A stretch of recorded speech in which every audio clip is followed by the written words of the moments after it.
Persoalan cinta yang tak terbalas menyebabkan sebuah kondisi lingkaran kekerasan atau cycle of violence. Perasaan cinta pelaku kepada kekasih korban yang tidak diterima berubah menjadi perilaku intimidatif dan berujung pada kekerasan. Inilah serial tabir, kekasih tewas di tangan kawan dekat, obsesi cinta yang tak terbalas.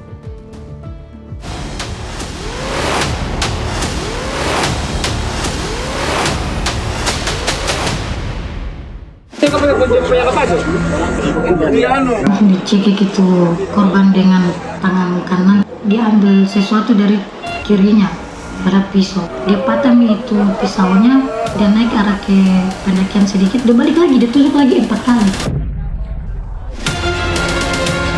Telah terjadi tindak pidana penikaman atau penganiayaan dengan menggunakan sajam. Sebelumnya mengikuti atau melihat menurut pengakuan pelaku merupakan pujian hatinya.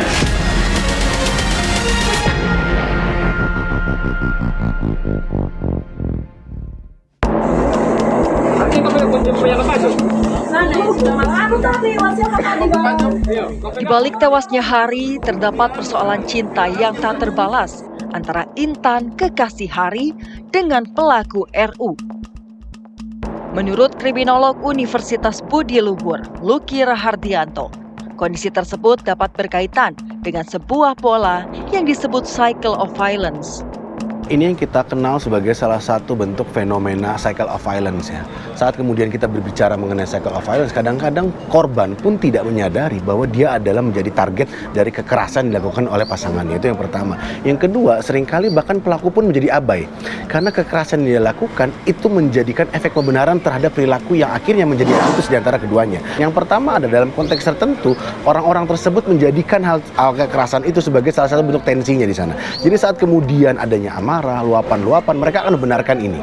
Yang kedua yang kita kenal sebagai agresi. Agresi ada tidak hanya kemudian menjadi niatan atau kemudian menjadi pikiran, tapi mereka sudah melakukan dalam bentuk tindakan atau kemudian bahkan kekerasan.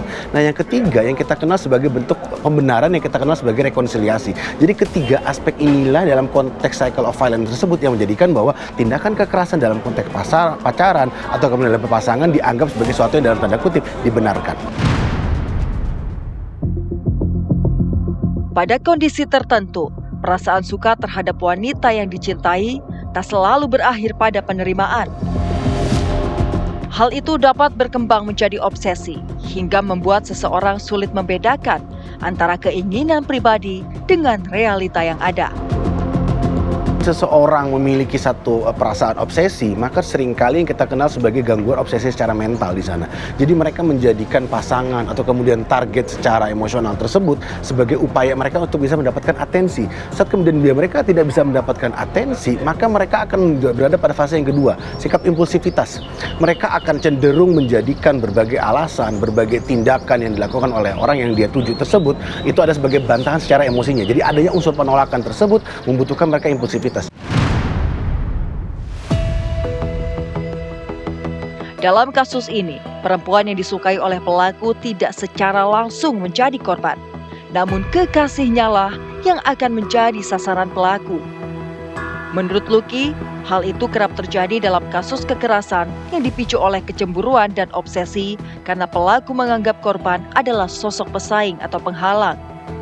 Saat kemudian ini terjadi, maka seseorang berupaya untuk melindungi perasaannya seperti itu ya. Jadi mereka menjadikan target pasangannya itu bukan pelampiasan secara emosionalnya, tapi orang yang dalam tanda kutip gitu sebagai pasangan atau kemudian secara sahnya gitu sebagai suaminya atau kemudian istrinya itu sebagai penghalangnya.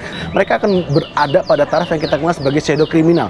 Mereka tidak menyadari bahwa tindakan yang mereka lakukan itu sebagai bagian dari kejahatan. Tapi di sisi lain, dalam konteks tertentu, hal tersebut menjadi bagian dalam konteks mereka mendapatkan atensi atau kemudian bisa mendapatkan perlakuan balasan secara emosional yang berlebihan.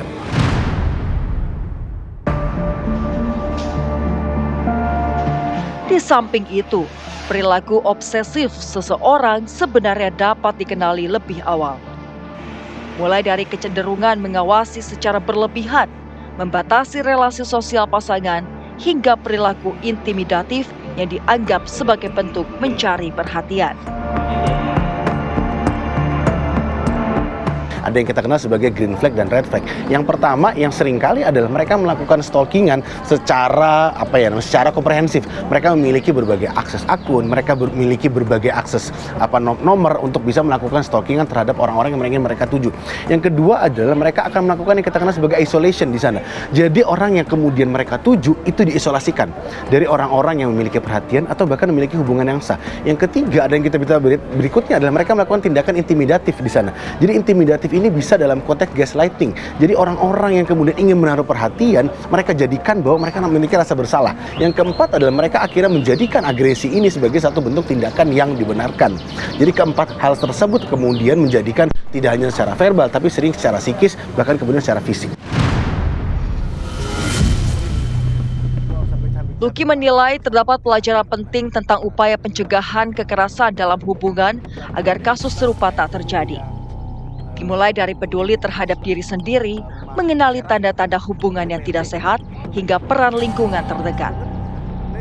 Ya, yang pertama tentu harus bisa yang kita kenal sebagai self-caring ya. Nah, self-caring ini menjadi penting apa? Karena kemudian mereka melakukan identifikasi terhadap diri mereka. Apakah mereka layak untuk mendapatkan perlakuan kekerasan dari orang lain? Apakah mereka layak dicintai? Mohon maaf, misalnya seperti itu ya. Dengan cara yang memang terlalu obsesif atau kemudian terlalu proaktif, bahkan kemudian cenderung agresif.